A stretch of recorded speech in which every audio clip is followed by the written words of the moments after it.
Hello and welcome to the Spreadex Six, brought to you by WhoScored. I'm your host George Ellick, and today I'm delighted to be joined for a Spreadex Six debut. It is George Gamble, and we're looking ahead to this weekend's Premier League fixtures. As is always the case, we'll start with total goals, then go into total bookings, total corners, player goal minutes, followed by the multi-markets, and then finally match performance. So total goals to start with, a pretty simple one here. You're looking at Leicester against Everton. It's 2.5 to sell, 2.7 to buy. Which way are you going? So I'm looking to buy 2.7 goals. I just think this one is primed for goals. You look at 10 of Everton's last 16 away games have all featured at least 3 goals. Looking at the game state, obviously you've got Leicester that are going to be coming off the back of their midweek match at Roma. But Everton, they're fighting for their lives at the moment. They really are. But the Toffees, they've conceded at least 2 goals in the last 7 away matches in the Premier League, and they need a win. Obviously they're fighting for their lives. Like I said, they're just 2 points adrift of Leeds, but they do have a game in hand, so every game is vital at the moment for me. The fact that Leicester have lost just 1 of their last 10 home league games, and they're scoring nearly 2 goals per game in that period. But the fact that they've played during the week, I think there's the possibility of a bit of fatigue there. Both teams need to go for it. So for me, I only see goals in this game. I think the way that both teams play it is just set up for goals. The only caveat to that is if Richarlison obviously does play there, no one quite knows whether he's going to be available for this one or not after those antics. But no, for me, I still see goals in this game, so I'm more than happy to buy over 2.7 goals. Yeah, often at this stage of the season, over goals in games, one team has a lot to play for and one has very little to play for, a bit of fun in the sun, often a good way to go, buying there at 2.7. Total bookings now, and of course this is booking points, so 10 points for a yellow, 25 points for a red card. You're looking at Arsenal versus Leeds, now specifically Leeds cards, so this is Leeds booking points only, not in the match itself. 25 to sell, 28 to buy. Which way are you leaning? Once again, I'm going to be buying over 28 Leeds cards. They've seen a ridiculous amount of cards this season, they really have. It's not really changed, despite the fact they're playing under Jesse Marsch now. You look at their last 5 away games alone, and they've received 12 cards in that time. But just for me, just looking at it, Arsenal's opponents, they've seen 13 across their last 5 at home at the Emirates as well. And the referee for this one's Chris Kavanagh, and he's not got a notoriously high average this season, but he has officiated 2 games featuring Leeds United, and they've received 9 cards. That's 4.5 per game on average. And once again, I just feel the game state, I mentioned with Everton, but Leeds, they're also fighting for their lives. They're just 2 points clear of that relegation zone, having played a game more than Everton, who are below them. They need to show some intensity, and they're not going to want Arsenal to get sniff. They need points, simple as that. But Arsenal themselves obviously chasing that top 4 spot. So I just see a really intense game here, and I think Chris Kavanagh's going to have no choice but to show the away side a fair few cards. Buying at 28, Calvin Phillips yet to be carded since returning from injury as well. You'd think with the likes of Saka and Odegaard and Smith Rowe buzzing around him, that might not last for too long.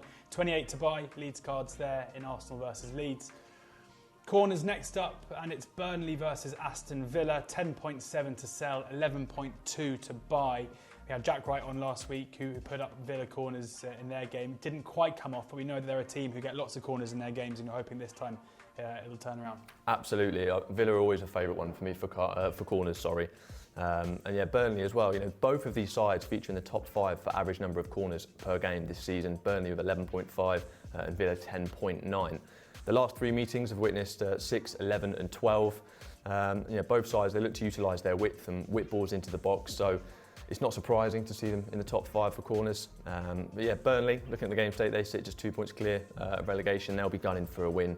But Villa have plenty of pace, and I think they can utilise their width against Burnley. Burnley going for that win. On the counter, I think Villa can cause some serious problems.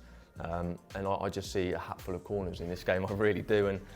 Burnley have got a bit of wind in their sails at the moment. Mike Jackson obviously further endeared himself to the Clarets, and he's become the first Burnley manager to remain unbeaten in his first 4 top-flight matches in charge. So I'm expecting an exciting game with a high number of corners. Yeah, if you told me when he was managing Tranmere that Mike Jackson would be a Premier League manager and a successful one, I would have been quite surprised. So fair play to him. 11.2 to buy in the corners market there, Burnley versus Villa.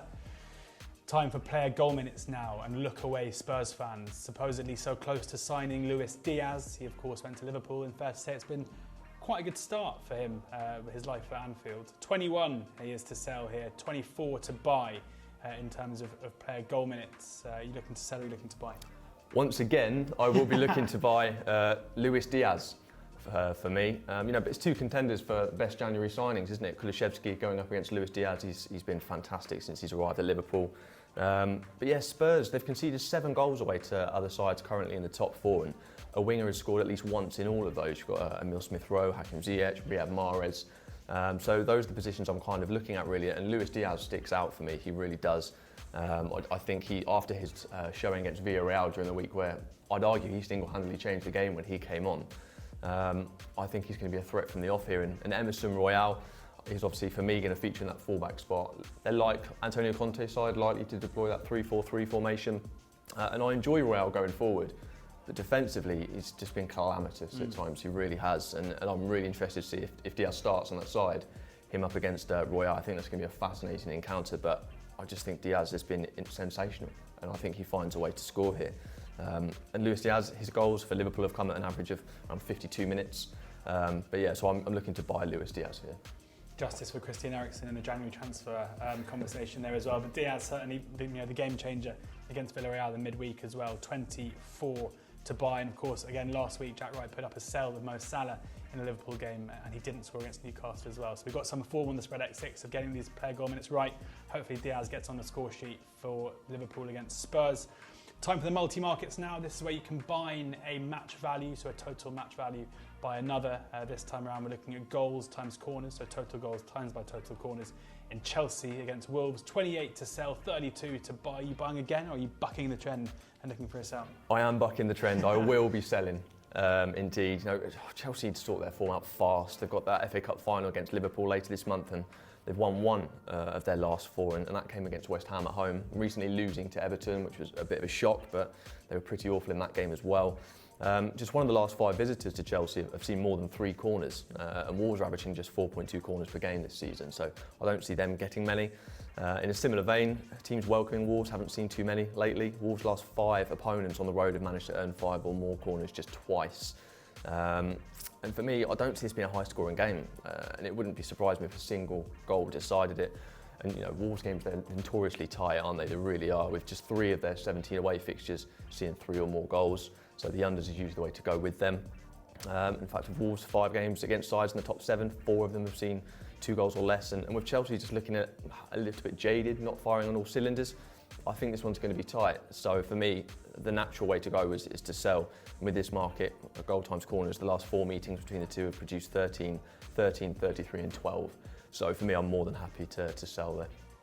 Cracker, looks like a good sell there in the multi-market. Selling goals times corners in Chelsea against Wolves. Finally, in the Spreadex Six, it's time for the match performance. That is where a goal scored is 15 points, a corner 3 points, a yellow card 5 points, a red card 15 points, a penalty being awarded 10 points, and a 0-0 draw is minus 25. It's the accumulation of all those values over the course of the game, and you are looking at Brentford versus Southampton. 85 to sell, 90 to buy. Is this going to be a snooze fest or a good one for the neutral? Well, I think it's going to be a good one for the neutral, and once again, I will be buying at 90. No, I think, Southampton, they're a good side for goals. They've conceded at least twice in 10 of their last 12 away matches in the league, but they've also scored in 12 of their 17 away games, so they've been good going forward. But for me, both of them, they're only 3 points off a place in the top half. They're safe from relegation, so the pressure's off, if you like. And we often see in that scenario teams actually playing a lot better, a bit more freely, and we see a lot of action. In the last 5 meetings between the two, they're averaging 3.2 goals per game. So for me, I definitely think we'll see goals. In terms of cards, Brentford have seen at least a card in 4 of their last 5 home matches, and Southampton themselves, they've picked up a lot of cards, particularly on the road this season. The referee's Michael Salisbury. He's only got 2 appearances in the Premier League this season, but in those he did award 11 cards, so 110 booking points. And one of those was Southampton in their game away to Wolves, where they saw 3 yellows. There's also been at least 10 corners in 4 of Southampton's last 5 away games. As well as that, on the other side, Brentford, they've seen 10 or more corners in their last 5 home matches. They always kind of look to dominate those set pieces, so they obviously want to get those corners in. And I just think this is a free shot for both sides. I really do. So like I said, I think it's going to be an interesting encounter for the neutral, and I'm more than happy to buy at 90. Buying at 90. Thank you very much to George for sharing his Spreadex 6 with us today. Do check out Spreadex for all those markets and plenty more ahead of this weekend's action as well. As is always the case with spread betting, remember that your losses can exceed your initial deposit, and please do remember to be gambling responsibly at all times.